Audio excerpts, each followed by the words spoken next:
এটি একটি নাস্তিক চ্যানেল যা ইসলাম সম্পর্কে সত্যতা প্রকাশ করে মুসলিম মানুষের কাছে পৌঁছানোর চেষ্টা করে এবং তাদের মানবতাবাদী ও যৌক্তিক চিন্তার পথে পরিচালিত করতে চায়। আমাদের উদ্দেশ্য মুসলিমদের প্রতি কোনো রকম ঘৃণা ছড়ানো বা তাদের অপমান করা নয়।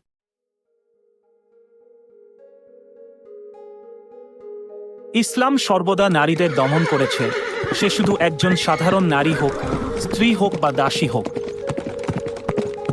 নারীদের বা স্ত্রীর প্রতি ইসলামের আচরণ সম্পর্কে আমি অন্য কোনো ভিডিওতে আলোচনা করব, কিন্তু আজ আমি শুধু দাসী নারীদের প্রতি নির্যাতন নিয়ে কথা বলবো। কারণ ইসলাম তাদের নারী হিসেবে গণ্য করা তো দূরের কথা, মানুষ হিসেবেও বিবেচনা করেনি।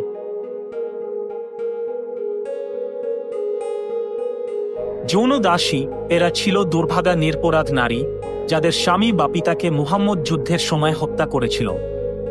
মুসলমানরা তাদের নিজেদের ডান হাতের অধিকারভুক্ত বা যৌন দাসী হিসেবে গ্রহণ করত।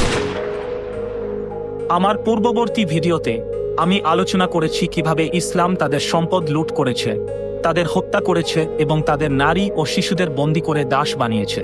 তাই আজ আমরা আলোচনা করব এই নারীদের বন্দী করার পর তাদের সাথে কেমন আচরণ করা হতো। ইসলাম তাদের প্রতি সবচেয়ে নিষ্ঠুর ব্যবহার করেছে এবং এর প্রমাণ ইসলামের বইগুলোতেই রয়েছে। তাদের প্রতি বর্বরতা এবং এই বর্বরতাকে ইসলামী পণ্ডিতদের বৈধতা দেওয়া, এই দুটি ব্যাপক বিষয়। তাই আমি সিদ্ধান্ত নিয়েছি যে এই ভিডিওটি দুটি অংশে তৈরি করব। প্রথম অংশে আমরা আলোচনা করব কিভাবে তাদের উপর অত্যাচার করা হতো এবং পরবর্তী অংশে আমরা সেই সব ইসলামী পণ্ডিতদের দাবিকে খণ্ডন করব যারা এই অত্যাচারকে বৈধতা দেওয়ার চেষ্টা করেন। তাই প্রথমেই দেখা যাক ইসলামের অধীনে তাদের সাথে কেমন আচরণ করা হতো।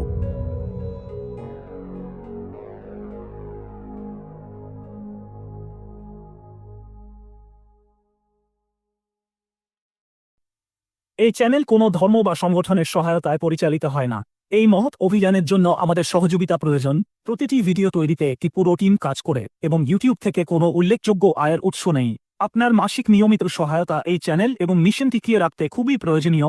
এই মিশনের একজন সৈনিক হয়ে গর্ববোধ করুন এবং শতাব্দীর বৃহত্তম মিশনকে সমর্থন করুন। আমরা মাত্র একটি হাদিস বিশ্লেষণ করলেই অনেক কিছু জানতে পারব। সহিহ বুখারী 2229। যখন তারা আল্লাহর রাসূল এর সঙ্গে বসেছিলেন, তিনি বললেন, হে আল্লাহর রাসূল, আমরা যুদ্ধ লুটের মাল যা আমরা মালে গনিমত হিসেবে পেয়েছি। আমি আমার আগের ভিডিওতে মালে গনিমত ব্যাখ্যা করেছিলাম যে এটি ইসলামী ডাকাতির সম্পদ ছিল আর বৈধ ছিল। তারা সেই একই বিষয় নিয়ে কথা বলছিল।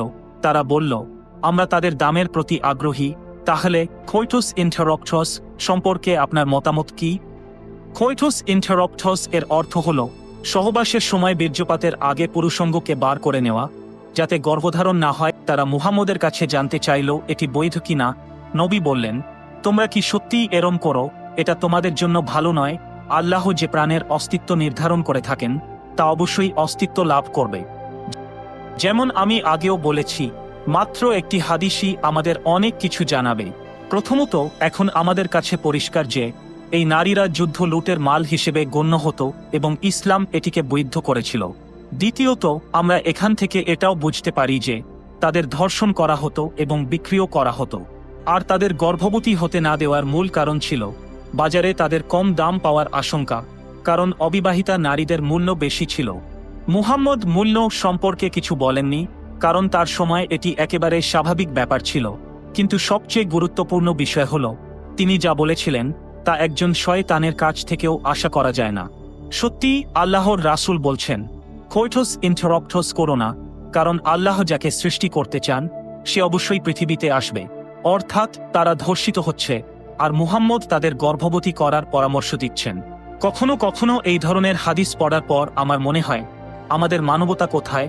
আমরা কিভাবে তাকে আমাদের রাসূল বলে মানতে পারি এবং কিভাবে আমরা দাবি করতে পারি যে তিনি পৃথিবীতে আসা সর্বশ্রেষ্ঠ মানুষ ছিলেন? এবার দেখা যাক এই তথাকথিত সর্বশ্রেষ্ঠ মানুষ এর আরেকটি হাদিস। সহিহ মুসলিম 3432। আবু সাইদ আল খুদরি বর্ণনা করেন যে হুনাইন যুদ্ধের সময় আল্লাহর রাসূল একটি সেনাদল পাঠিয়েছিলেন। তারা শত্রুদের পরাজিত এবং বন্দী করার পর আল্লাহর রাসূলের সাহাবীরা বন্দী নারীদের সাথে সহবাস করা থেকে বিরত থাকছিলেন, কারণ তাদের স্বামীরা মুশরিক ছিল আর জীবিত ছিল। তো আল্লাহ রাব্বুল আলামিন এই বিষয়ে একটি আয়াত নাজিল করেন। বিয়ে করা নারী তোমাদের জন্য হারাম, কিন্তু তোমাদের ডান হাতের অধিকারভুক্ত নারী বৈধ।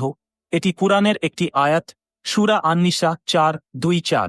যখন একজন সাধারণ মানুষকে কোনো জঘন্য কাজ করতে বলা হয়, আর তাও এটিকে আল্লাহর নির্দেশ বলে, তখনও তার হৃদয়ের এক কোণায় হয়তো একটা বোধ থাকে যে এটি ভুল, কিন্তু সে এই চিন্তাকে ধরে রাখতে পারে না, কারণ সেটি তো আল্লাহর আদেশ।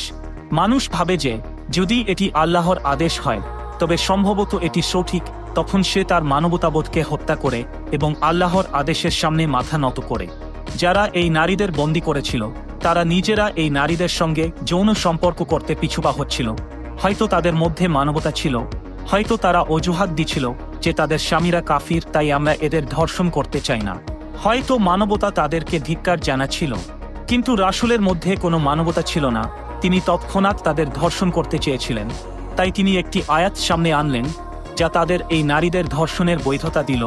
মানে আল্লাহর রাসূল মানুষকে ভালো বানাননি, বরং তিনি তাদের দিয়ে গুনাহ করিয়েছিলেন।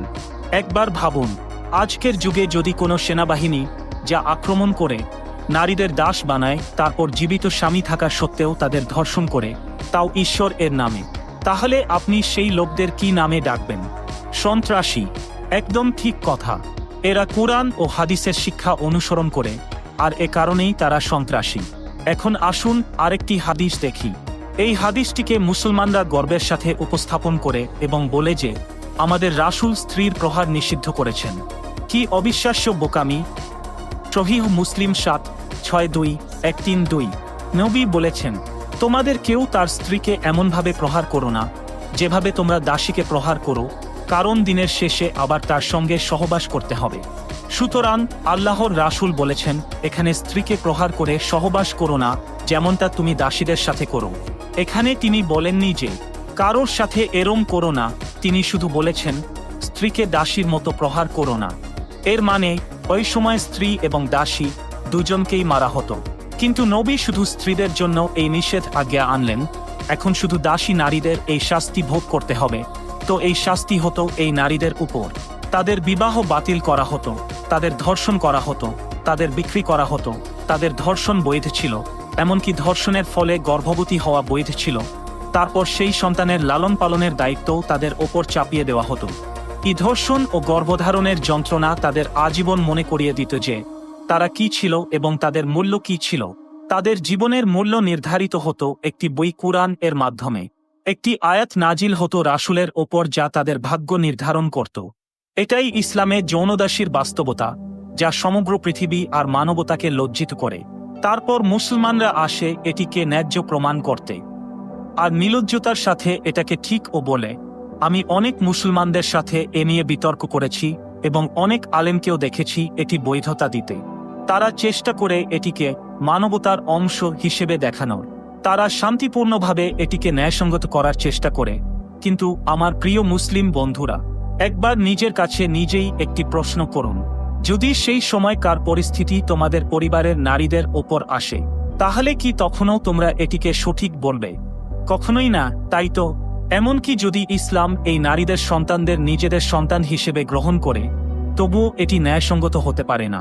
কারণ মানবতা মানে সব মানুষকে সমান হিসেবে গণ্য করা, কিন্তু যখন কেউ কাউকে দাস বানায়, তখনই তা মানবতার বিরুদ্ধে চলে যায়। আমি শীঘ্রই এই ভিডিওর পরবর্তী অংশ নিয়ে আসব এবং এই আলেমদের দেওয়া যুক্তিগুলো খণ্ডন করব।